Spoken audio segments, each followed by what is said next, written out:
बहुत समय पहले की बात है फ्रेंड्स। एक छोटे से गांव में बकरियों का एक प्यारा परिवार रहता था। बकरी माँ, उसके दो बेटे रामू श्यामू और एक नन्हा प्यारा मेमना, वो सब मिलजुल कर बहुत खुश रहते थे। मेमना छोटा था लेकिन था बड़ा चतुर और नटखट। एक दिन मेमना अपनी माँ के पास आया और बोला, माँ, बहुत दिन हो गए, मैं नानी से मिलने जाना चाहता हूँ। माँ चौंक गई। क्या कहा बेटा? नानी के घर? अरे वहाँ तो जाने के लिए घने जंगल को पार करना पड़ता है। वो जंगल तो खतरनाक जानवरों से भरा हुआ है। हाथी, चीते, शेर और भालू रहते हैं वहाँ। और तू तो अभी बहुत छोटा है बेटे। मेमना बोला, छोटा हूँ तो क्या हुआ, मैं किसी से डरता नहीं हूँ, मुझे नानी के घर जाना ही है। बकरी माँ बोली, बेटा जिद नहीं करते, वो जंगल बहुत डरावना है, तू अकेला कैसे जाएगा? मैं तुझे अकेले नहीं भेज सकती। पर मेमना तो जिद पर अड़ गया। माँ, मैं जाऊंगा। माँ ने गांव के लोगों को बुलाया। सबने मिलकर मेमने को समझाने की कोशिश की। बेटा तू बहुत प्यारा है, हम तुझे ऐसे खतरनाक जंगल में कैसे जाने दें? जिंदगी से प्यार है तो जिद छोड़ दे बच्चे। लेकिन मेमना नहीं माना। तुम सब चिंता मत करो, मैं खुद का ध्यान रखूंगा। जंगल चाहे जितना घना हो, मुझे कुछ नहीं होगा। सबको लगा ये नहीं मानेगा, तो बूढ़ी बकरी बोली, ये बहुत जिद्दी है, इसे रोका नहीं जा सकता, इसे खुशी खुशी जाने दो। माँ ने उदास होकर कहा, ठीक है बेटा, जा, लेकिन याद रखना मुश्किल में समझदारी से काम लेना। मेमना मुस्कुराया। देखना माँ, मैं कैसे नानी के घर पहुँचता हूँ। मेमना गुनगुनाते हुए जंगल की तरफ निकल पड़ा। चलो मैं नानी के घर, ना डरूं किसी से, ना रुकूं कहीं पर। धीरे धीरे बस्ती पीछे छूट गई और वो घने जंगल में जा पहुँचा। जंगल में पेड़ों की सरसराहट, पक्षियों की आवाजें और अजीब सी खामोशी थी। अचानक एक बंदर पेड़ से निकला।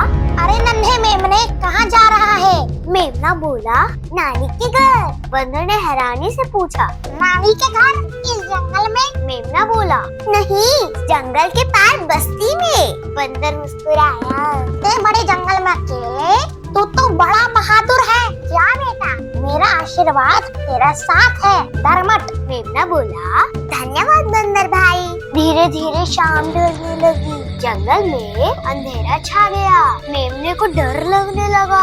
तभी झाड़ियों में आहट हुई। एक चीता गुर्राते हुए निकला। ओए मेमने, रुक, कहाँ भागा जा रहा है? मेमना कांपते हुए बोला, चीता भाई, मुझे मत खाइए। चीते ने कहा, भाई कुछ नहीं, जल्दी इधर आ, मैं बहुत भूखा हूँ। मेमना बोला, अच्छा चीता भाई, आप भूखे हैं तो पहले बता देते, पर अभी तो कोई फायदा नहीं। मैं तो दुबला पतला हूँ, थोड़ा मोटा होकर आऊंगा, मुझे खा ले। चीते ने पूछा, मोटा होकर कैसे? मेमना बोला, मैं नानी के घर जा रहा हूँ ना, दूध मलाई खाऊंगा, मोटा तगड़ा होकर आऊंगा, तब खा लेना मुझे। चीता मुस्कुराया। बात तो सही है, जा, लेकिन अगर तूने धोखा दिया तो? मेमना बोला, नहीं चीता भाई, भरोसा रखो। और मेमना वहाँ से निकल गया। कुछ देर बाद मेमने के सामने आया एक बड़ा भालू। कौन है तू? मैं हूँ मेमना, नानी के घर जा रहा हूँ। नानी के घर?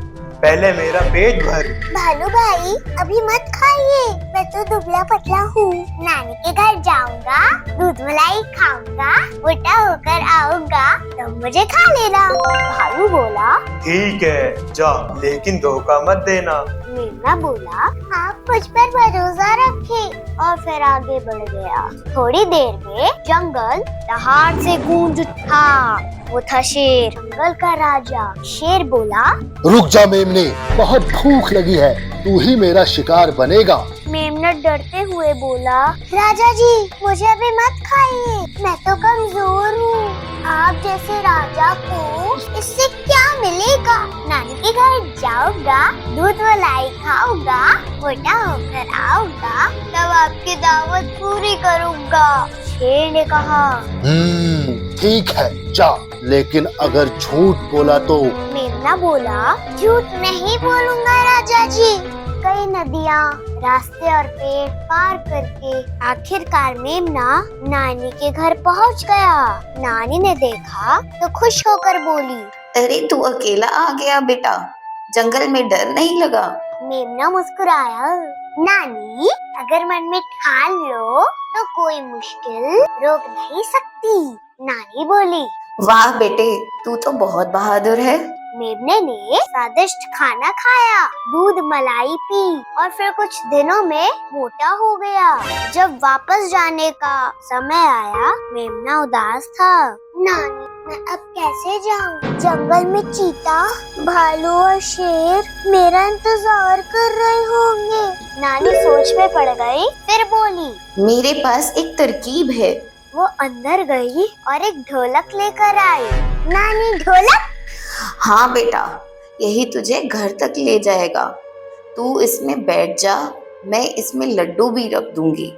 तू लुढ़कते लुढ़कते जंगल पार कर जाएगा, किसी को पता भी नहीं चलेगा कि तू इसमें बैठा है। मेमना खुशी से उछल पड़ा, वाह नानी, तुम तो बहुत समझदार हो। नानी मुस्कुराई, बेटा याद रखना, जिंदगी में कोई भी मुश्किल आए, डरना नहीं, दिमाग से काम लेना।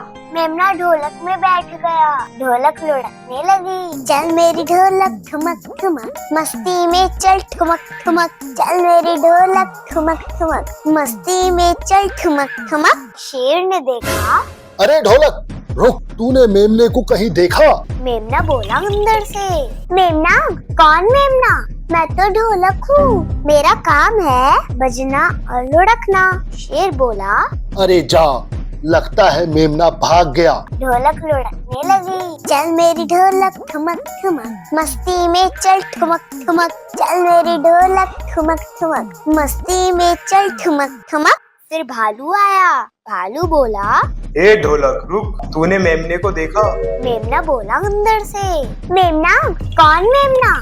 मैं तो ढोलक हूँ, मेरा काम है बजना और लुढ़कना।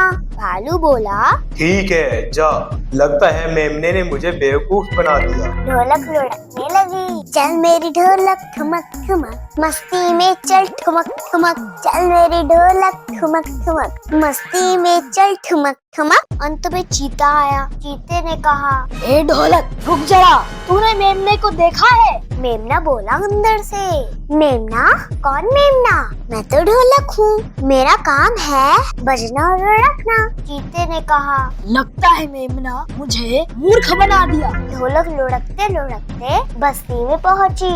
बकरी माँ ने आवाज सुनी कि ढोलक अपने आप कैसे चल रही है? ढोलक रुकी, अंदर से निकला मेमना।